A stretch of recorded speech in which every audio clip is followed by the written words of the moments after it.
Hey everyone, welcome back to the fifth video in the Microservices Masterclass. In this video, we cover moving common code like few config files, client connection files like Kafka client or Redis client, and so on to local npm packages, and also we will start maintaining end-to-end test cases, which comes really handy when we want to check the overall project quickly. If you are new to this course, I would highly recommend you to watch from the first video in the series, which makes you more comfortable and understanding about the changes we're going to make in this video. Let's start with the current state of the project and its structure. Overall, if you see on the left side, we have this API gateway, and internally inside the config folder, we have this logger and Redis client connection file. And similarly for the auth service, we have Kafka, Constance, logger and Redis, and for the account service, same set of config files. By the end of this video, we'll move all these config files or any util files you can say into separate local npm packages, and we'll install these npm packages into these services. And also if you see, API gateway, auth service and account service are moved into separate services folder. Packages and services folder will be at the root level. There is another block, end-to-end test cases. So we'll have separate folder as E2E tests, and we'll maintain all the end-to-end test cases in this specific folder. And if you see here, inside the each service, API gateway, auth service and account service, we'll use these as a local npm packages inside these. Whenever if you wanted to change anything, we can update these packages and we can basically install the new version into these services. With this setting, it will be easy for us to maintain these in the long run, and if there is any minor tweak we need to do in any of these packages like Kafka or Redis, one change can actually reflect in all the services, and again with a thorough testing indeed. Alright, that's a quick brief what we're gonna cover in this video. Let's get started by writing end-to-end test cases. So at this stage we just have the boilerplate code and one test case. So let's go through the dependencies first. So first one is .env, self-explanatory. We are using this to basically access the each service URLs. We are using supertest for the REST calls, and we are using just for the test suite. That's it. Okay, this is very basic minimalistic E2E test case for now, but eventually it will become a bit massive. So that's all on the dependencies. Now let's just copy paste this env example and just rename this to env. That's about it. If you look at the values, API gateway 3000, auth service URL at 3001, account service is at 3002. Simple. And if you look at the test npm script, it's just we are calling just, and for that, and as we are using just, it's better to maintain a just config.js file where we configure the timeout, which files to pick and all. And for now, I'm just using master.test.ts. If you see, usually we use regular expression like let's say test/start.ts, something like that. However, in our E2E test case, I'm thinking of creating a series of test files with an order, and basically I want to run in that specific order only because we will be relying on that. Again, it's kind of a bad practice, I know, but just to close the loop for now, I'll just use this master.test.ts, and inside we will basically create all the files over here. So this also we can just keep it for now. So that's pretty much it to close the loop. Okay, so in the just.config, if you see, we are using test match just to pick the master.test.ts file, and we have the test timeout and verb was true, and test environment is node, and the preset we are using ts-just because we will be writing the test cases in TypeScript. Simple. Okay, now let's look at the master test file, which is an entry file, and right now we are just importing 01 healthcheck.test file. Let's open healthcheck.test file, which is very basic. We'll just check the health of each service. We have one describe unit, health check test, and inside we have total 3 test cases only. Simple. Okay, each test case basically just checking whether that specific service is active or not. So if you see, API gateway health check, auth service health check, and account service health check. Let's look at one of the body, and on line number 5 we have API gateway.get, and this API gateway is just simple a util function. We have this utils.ts file also. We'll cover this whenever we encounter that respective code blocks. Right now, API gateway, which is basically a request, and this config API gateway URL. This is similar to the other microservices, how we are resolving the environment variables to the config variables, and by fallback also we are just giving the same values just in case. Okay, and right now we have this API gateway, auth service and account service as the respective request entities, and this request is nothing but the super test over here root. That's it. Okay, and once we get this request objects, I'm just trying to call get/health. Simple. Okay, and the expected lines, if you see, status should be 200 and body should be okay. Status as okay to have property status, and value should be okay. Simple. Okay, same structure we are just applying for the auth service and account service. Only change, if you see, auth service over here, account service over here, and here API gateway. Rest of the blocks should be similar. That's it. We can actually iterate this as a for loop. Right now I think let's keep it simple. Alright, now if this is clear, let's run this test suite. As any of the services are not working, all the test cases should fail. So let's first check that, and then we'll start running the services. So right now I'm in the E2E test folder, and I can just run npm test. Simple.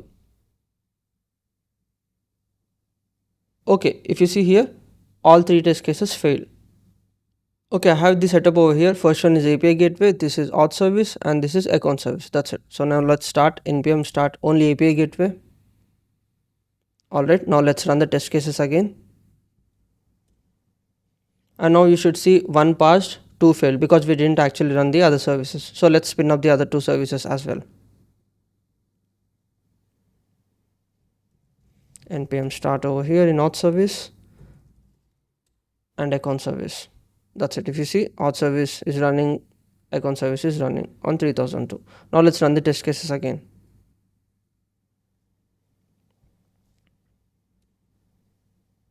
Alright, 3 pass. So this is very basic simple health checks, right? Now let's add one more file which basically covers the overall auth service test cases.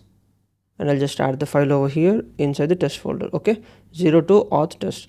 I'll just go through the definition of this one. So first one, we have user registration should return 201.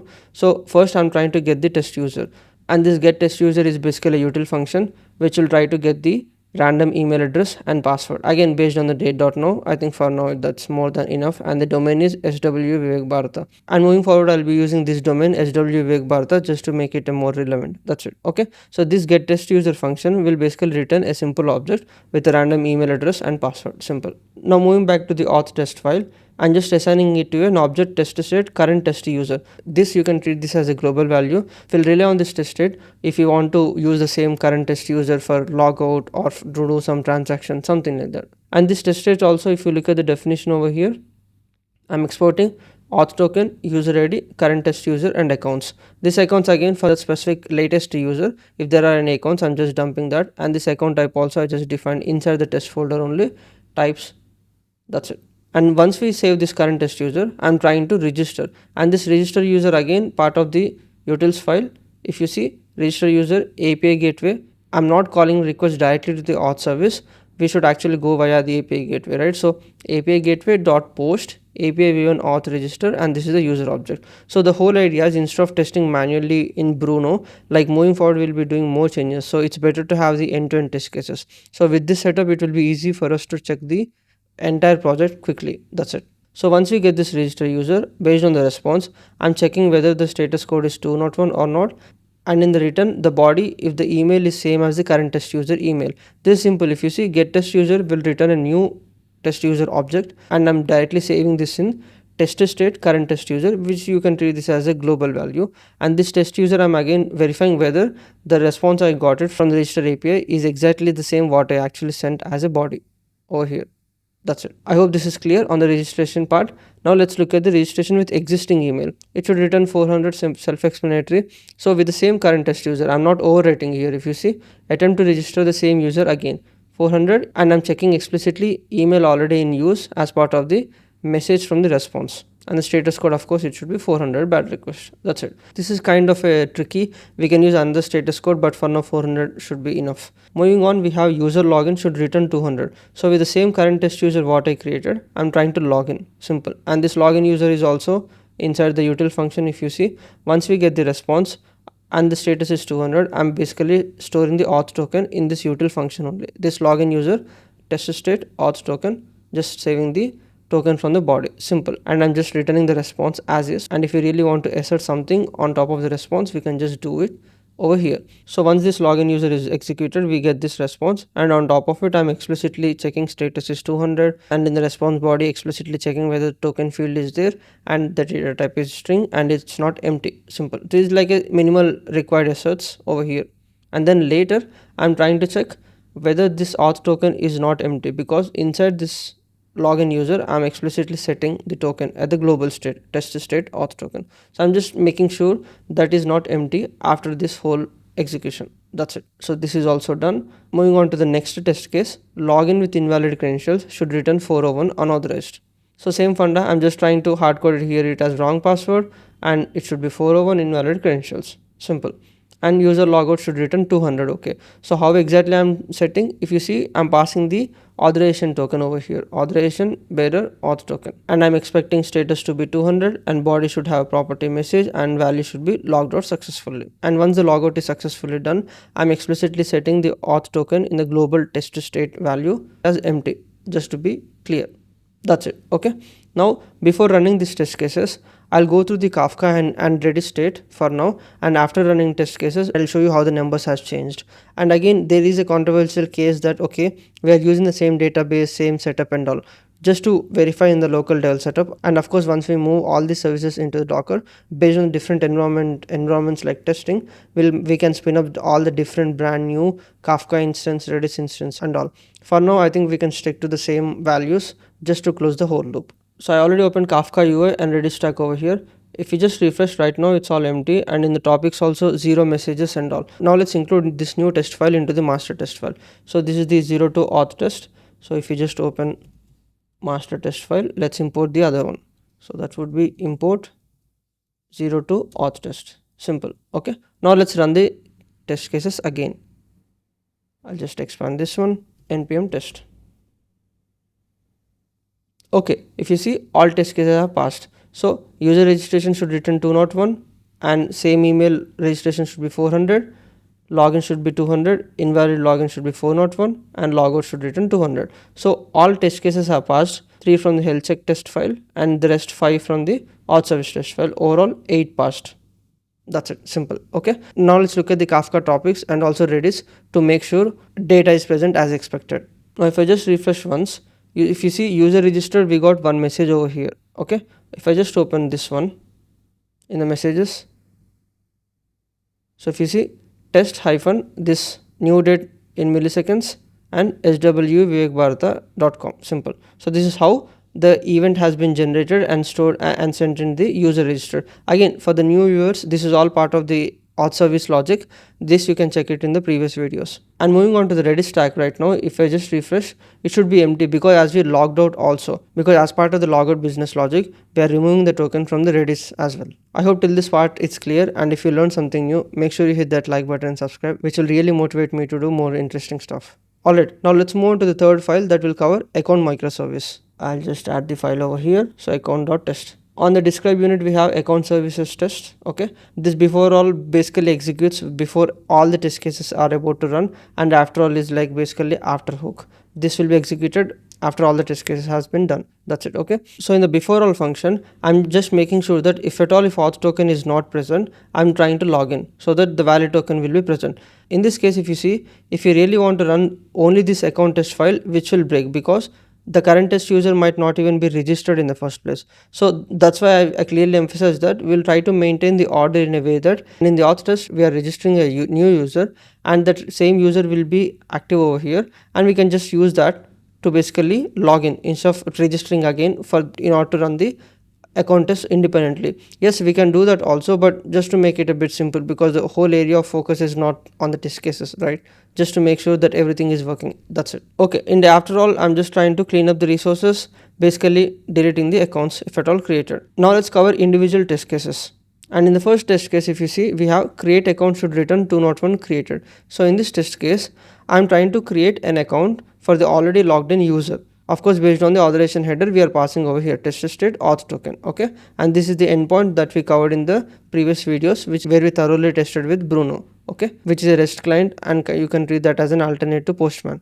Okay, now in the body, if you see, we are passing account type current and account name as test current account. Simple. Okay, once we get the response, I'm basically doing all the necessary assertions. So status should be 201 and response body to have property ID and account type with value this one, and account name as current test account, and this current value is exactly the one what we sent in the body, and this test current account also we sent in the body. I'm just making sure that whatever the data I'm sending over here in the response, whether I'm getting the same values or not. Simple. Okay, and once these all assertions are successful, I'm just pushing this account object into the accounts array in the test state.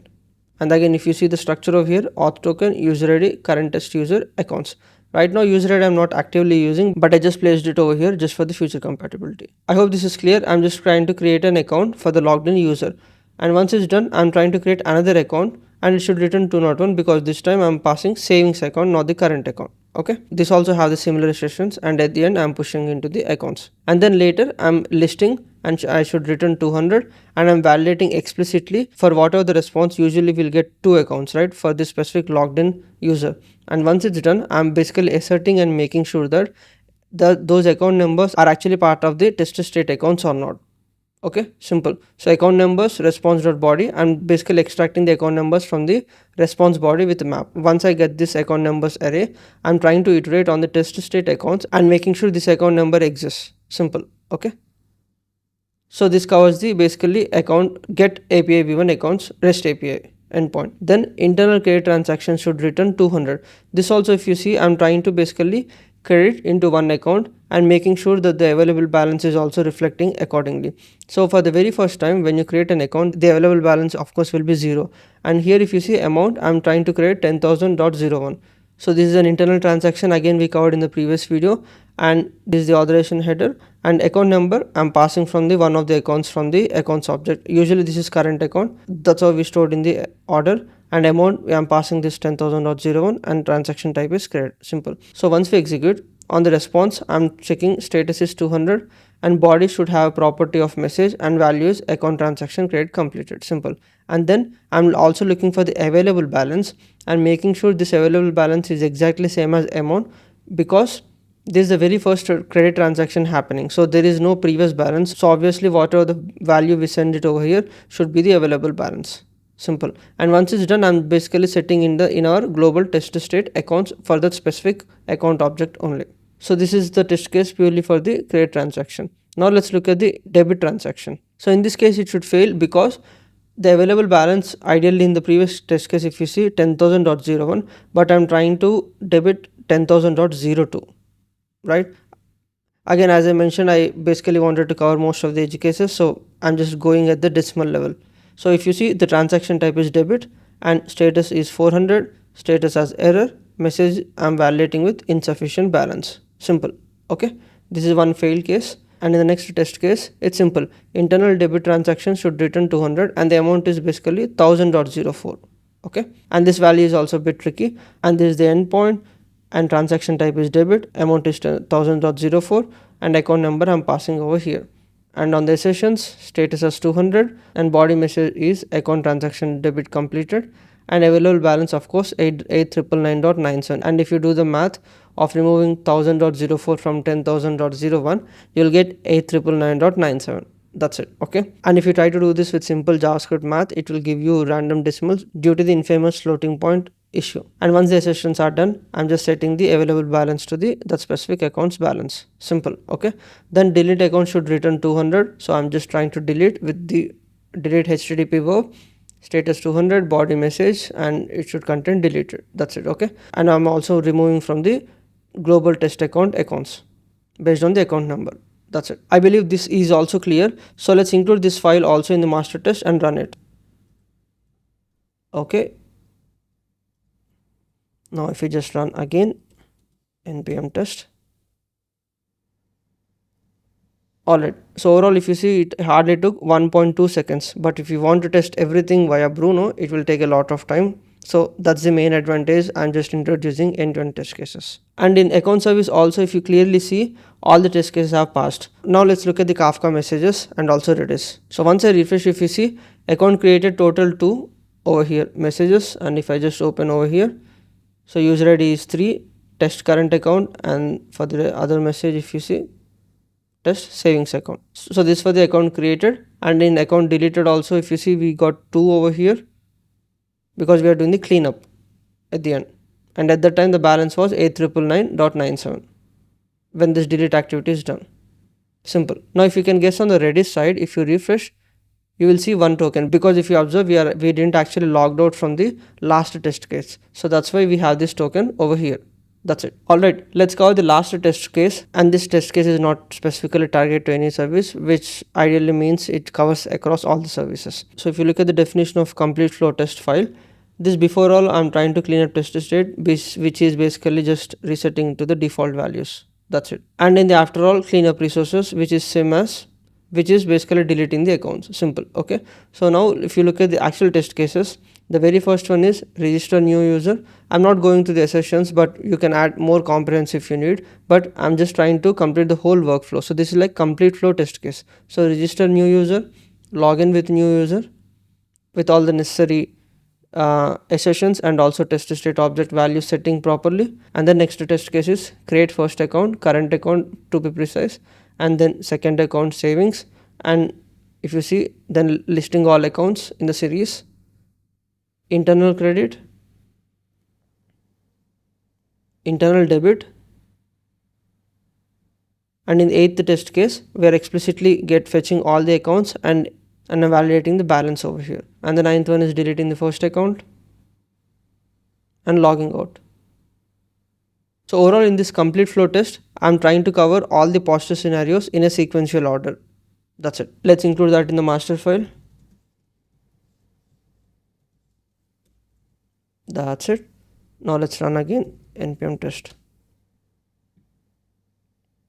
25 test cases passed and it hardly took 1.2 seconds. That's it. Now if you observe, we never open the wave terminal just to look at the each service logs. So let's open that, and there you go. See, there are so many requests over here. This is for the API gateway, and over here if you see for the auth service, so auth service API v1 register, login, again login, logout, logout. Okay, over here as well if you see account service delete for one account number, and for the other account number, that's it, 403 at the end. Simple. Okay, and if you see here we have this publishing messages also. This also we can just verify now because we ran another round of complete flow test cases. So let's look at the Kafka and Redis data, and if you just refresh over here, if you see the number of messages increased a lot. Account created like total 6 messages, account deleted 5, user registered as 4. Okay, and if you look at the patterns over here in the messages with the recent message, if you see, and we have this random user email addresses. Simple. And now if you look at the Redis also, if you just refresh, total we got 2 because we technically logged in, but we never logged out as part of the recent test cases. Simple. So there's a minimal test cases I did cover at this stage because we have only 3 microservices. So that closes the whole end-to-end test cases. I hope this is clear and you also understood the value of why we introduced this end-to-end test cases right now, because moving forward, once we introduce transaction service, things will be definitely complicated, and it's better to have these test cases in place just to make sure everything is working. And in the next phase of this video, we are actually moving all the services into separate services folder and extract the config files like, let's say, logger or redis. So once we move this into local npm packages, if we want to test the APIs, we need to again open any REST client like Bruno or Postman, manually run those APIs and validate. So instead we can just simply run this test suite, and hardly within 2 seconds you'll get a complete picture of the microservices. Okay, now let's move on to the second phase of the video, where we'll move these 3 microservices into separate services folder, and we're gonna introduce packages folder where we'll host all our local npm packages and how we're gonna use those local npm packages into each microservices. To begin with, let's stop the microservices and move this into a separate folder. Okay, Control C. Done.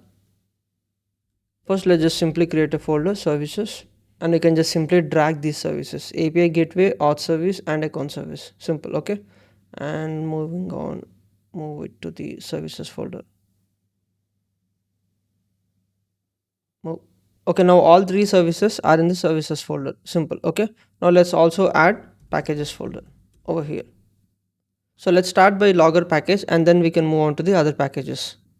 Let's create a simple logger folder over here, and I'll just place dsconfig on package.json, and naming convention also it's better to maintain like this. So it is like @vbank/logger. So if you have constants, it will be /constants. If it is Redis client, it will be @vbank/Redis client. That's it. Okay, for the version to get started, I think 0.01 should be more than enough. And as we are writing in TypeScript, so the main file should point to the compiled version of it, that would be /index.js, and description logger private. This is important, private is true. That's it. And in the scripts, if you see right now, I just added as tsc _npm pack. And npm pack basically packages the whole module into a tarball file, and we can use this tarball file directly into the microservices. So coming to the how exactly we can use the local npm packages into the all microservices, there are so many ways, and also there's a monorepo concept as well. We'll stick to the very basic flow for now, where we'll just point it to the folders inside each microservice. I'll just give a walkthrough of it. This package.json is simple, and we are using Winston because of course the logger file is Winston. And also most important, we really don't need this Winston library in all the microservices, so we'll be removing that from the package.json file. So let's start with a very basic index.ts file over here. Okay, and if you wonder what exactly we need this over here, let's look at the current implementation. In the source, if you see config logger.ts, and if you see here, we are creating a Winston logger instance over here and storing in this logger constant variable, and we are just exporting that. Simple. Okay, now somehow we need to keep this in the index.ts file, and we can just still use this logger.ts file just to maintain and wrap some any. So we'll just copy this exact thing, but there are some dependencies. If you see here, we are passing this config log level and also the service name. So how exactly we can pass this? Simple. So what we can do in the index.ts file, we can just simply export a function like getLogger or something, and we'll pass these arguments, like these dynamic arguments like the service name and also the log level. And inside that, we can just simply return this instance. And then down the line, once we start using this logger package across all the microservices, if I really want to change the logger line, we can just simply change over here, and once we update the packages across all microservices, it just starts reflecting. That's as simple as it is, right? So let's add that code over here in the index.ts file, and we haven't actually installed the node module, so that will do it anyway. But over here, if you see getLogger function, service and level, we can also pass any other options, or maybe we can just move it in a single object argument. But for now, simple service and the log level, by default it is debug. Simple. Okay, and in this getLogger function, we are actually returning the exact copy what we just passed, just that the conventions has changed. If you see over here, config.log level, because this is for the API gateway service level, but as we will be moving this, and so over here, instead of this whole thing, we'll just simply call getLogger and we'll pass this. Let's keep this as a placeholder for now. Let's complete the logger package. So that's pretty much it on the definition. So let's just go back to the packages folder and logger. Let's install all the dependencies. Okay, that's done. So that's pretty much it for the logger package. Okay, simple. So in the logger, inside we have this index.ts, and it's simply exporting the getLogger function. Okay, and it just accepts service and level, and I'm passing this over here. Simple. Okay, now if you look at the package.json build command, it's tsc, it's basically TypeScript compilation and npm pack. Okay, and if I just run it now, npm run build, done. If you see here, and if you notice, there is one tgz file, which is basically the npm package tarball file. We can just directly use this in our microservices, or we can just basically infer through this local folder. So automatically it will look into the dist index.js file. So this is the primary entry point as pointing to dist/index.js. Simple. Okay, so how this works? So I'll just go to the API gateway package.json. So we can just simply say @vbank/logger. Reason, that's how we define in the logger package.json file. The name is so @vbank/logger, and the version is 0.01. Okay, now what we can do over here, usually we give this syntax, right? We just simply give the value. So based on this value, we'll fetch the packages from the npm.js registry, right? But now, as it's our local package, we can also maintain our own npm registry and all that. We can save it for later discussion down the line. If you really want to use any local npm registry, I can give a walkthrough of it. But for now, so for the minimalistic approach, we can just simply give packages logger. That's it. Now let's go to the API gateway folder and just simply run npm install. So this is the API gateway over here, right? Okay, simple. So now if I just call npm install, that's it, added one package. Now let's go back to the code again, and in the logger.ts file, now if you can guess, we can just simply we can just mention it as @vbank/logger, and it will automatically show up over here. getLogger, if you see, it just came, and we're going to just call this one over here getLogger, and the first one is service name, config.service name, and the default value, let's give it as info. That's it. Okay, and also we can actually remove the Winston also. Let's remove that also. So over here in the API gateway, npm uninstall Winston. Simple. Okay, now let's look at the package JSON definition change in the API gateway package JSON, and in the git diff, if you can see, Winston got removed over here. Okay, now let's check. So without changing anything, we are still using the logger.ts file. Again, if you see that this kind of a duplicate, actually no, because this get logger will always give one specific instance and we can just use it. Otherwise, wherever we are using, we need to import this get logger and create a logger instance. That's not really recommended. So usually with my experience, what I see, it's better to, though we are maintaining a separate package, we'll just create an entry point file, and the entry function, if it's returning an instance, I think it's better to create only one instance and just export that, which kind of acts as a proper singleton instance. That's it, instead of creating unnecessarily multiple instances, which is not really good practice. Now for this logger package, to validate whether the changes are in place, we can just simply start the service.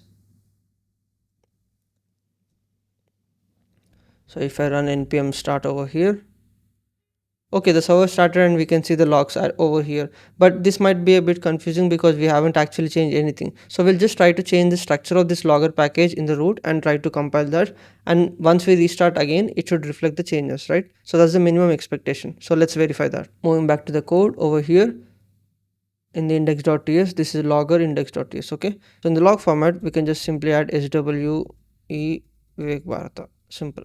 Okay, now let's compile this one again, npm run build.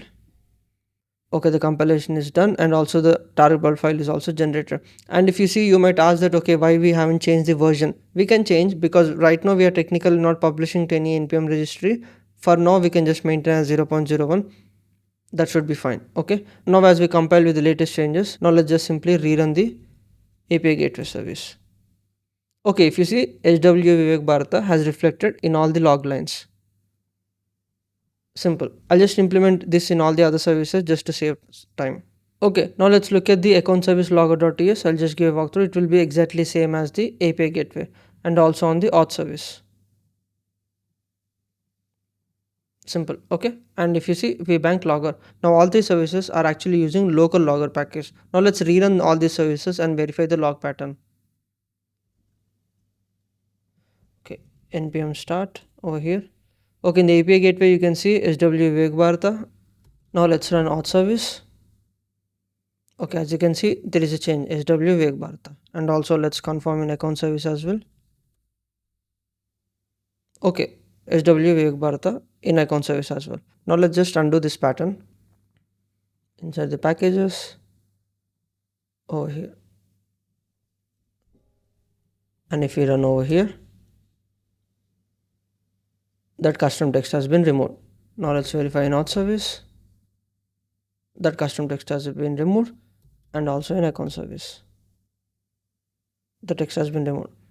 Alright, I believe till this part it's pretty much clear. So I'll just reiterate. I created a packages folder, and inside right now we have only logger package. So for that I just created another folder logger, and inside I have this package JSON. This is important, where we mention clearly that this is the package name @vbank/logger. Okay, for this logger we need Winston as a dependency.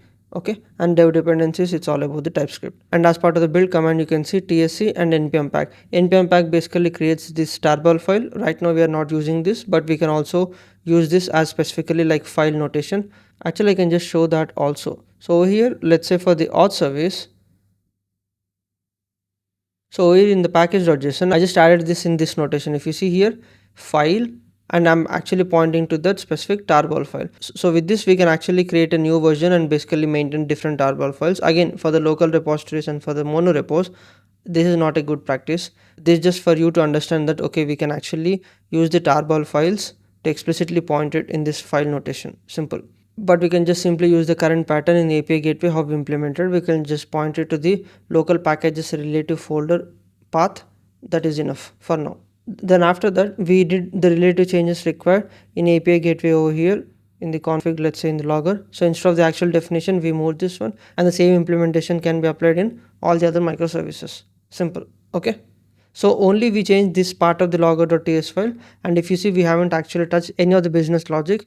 across all the microservices, because we are just using this as a main entry point, and in this entry point itself I'm just trying to get the one logger instance from our actual vbank logger local npm package, and we maintain the same pattern across all the microservices. That's it. So if you learn something new on this local packaging, how you can use this within the same monorepo, make sure you hit that like button and subscribe. Alright, at this stage I covered the end-to-end implementation detail of the logger package. I'm going to just walk you through on the Constance, Redis client and Kafka client packages without actually building from scratch. Alright, okay, I'll start with the Constance, which is relatively simple.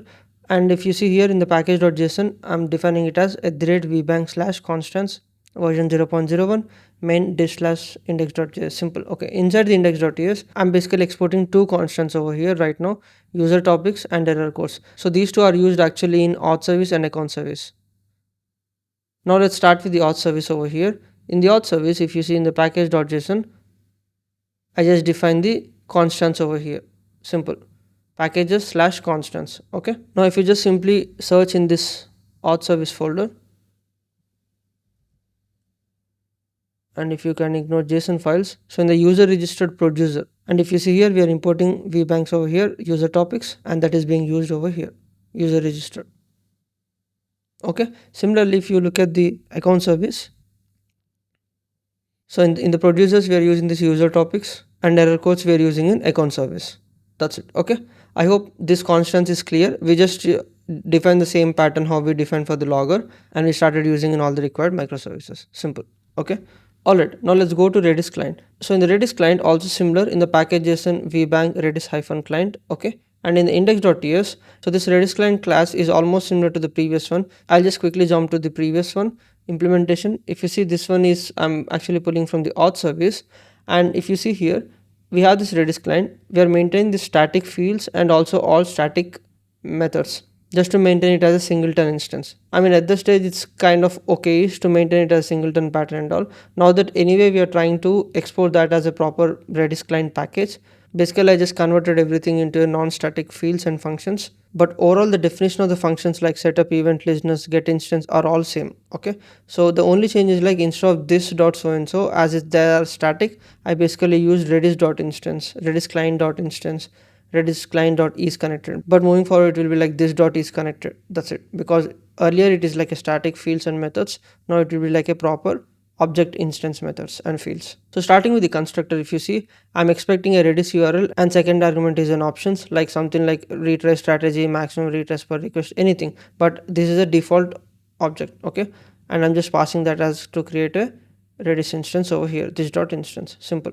And I'm just having this public get instance function. Rest all the actual business logic functions are same, and I'm just exporting Redis client as default. Okay, now if you wonder how exactly I'm using that in the services, right? So that's pretty much it for the Redis client package. Okay, I'm just defining one class and I'm exporting that. Simple, as a default. And also if you notice here, I'm also using the local package of logger inside the local package for Redis client. So this is like an interlink. Okay, now if you wonder how exactly I'm referencing this in package.json of the vbank logger, simple. In the dependencies, if you see vbank logger, just a relative path, because it's just adjacent to the Redis client itself.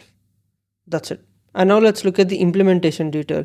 And if I just open auth service source config redis.ts, and again as I mentioned, in each microservice, though we are using the local packages, it's always better to maintain an entry point so that you really don't need to touch any of the business logic across the whole microservice. We just need to change one single entry point. Now if you look at the redis.ts, it's simple. So I'm first getting the client, Redis client, from @vbank/redis client. That's it. And I'm just passing the Redis URL over here. I'll get the Redis client instance, and by default I'm exporting the Redis client one single instance, which again acts as a singleton. Simple. Okay, this is the main primary change I need to do. Now you may have a question like, okay, will there be any other changes required once we just change the entry point? Maybe slightly. In this case, if you see for the auth service over here in the auth middleware, I'm just using this Redis as is. See, redis.get redis key. That's it. And this Redis instance, if you clearly observe, this will be actual Redis client object. If you look at the definition inside the Redis, this get instance, I'm actually pointing this instance to the proper Redis client object over here. Okay, so that will be all the way coming down the line for the actual queries like redis.get redis key. Simple. And I just imported this across all the services wherever it's applicable. I hope this is clear. Now moving back to the final package for this video, that is Kafka client. In this also it's kind of a controversial because we are not just exporting Kafka client, I'm actually exporting other base producer. If you can recollect from the previous video, we actually maintain separate base producer, right? So I'm actually exporting that also. And of course in the package JSON the name will be like @vbank/Kafka client and any other dependencies over here. Okay, now if you look at the implementation, how exactly we are using this package. Now let's jump back to the auth service again, or maybe account service per se. So inside in the events, right, because here we are actually using not in the config folder. In the kafka.ts, if you see, the primary difference is we are importing the Kafka client object from the vbank Kafka client, and we are just passing the required fields like config service name and Kafka broker, like for which Kafka instance it should connect. That's it. And most of the other code changes stay as is. I just removed some loggers which are kind of a duplicate, but most of the other code is fully untouched. And also in the producers, we really don't need the base producer. If you recollect from the previous video, we have this base producer that is nothing but this one. Okay, so I just extracted and kept it in the index.ts. We can actually move it to a separate file, but I think that's fine for now. And now if you look at the usage of this one, if you see, I'm extending this account created producer. Okay, extends base producer, and this base producer I'm actually importing from @vbank Kafka client. That's it.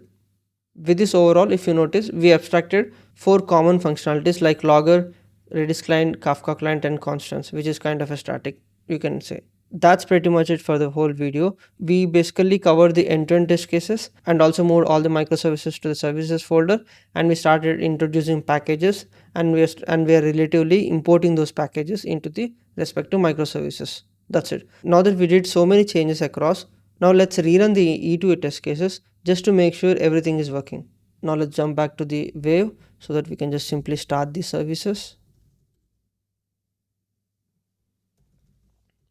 Auth service and account service. Alright, all 3 services are up and running. Now let's run the end-to-end test cases from the VS Code. Okay, let's one step back, E2E, and let me just increase the terminal height, npm test. Alright, in 1.2 seconds, we literally checked all the changes across all the microservices where we actually imported the packages. So that's the actual value of having the end-to-end test cases, so that we can just quickly verify the major changes what we've done is actually working or not. That's all for now. I hope you learned a lot in this video. If so, please make sure you hit that like button and subscribe, which will really motivate me to continue this course. Thank you so much for watching, and I'll see you in the next one.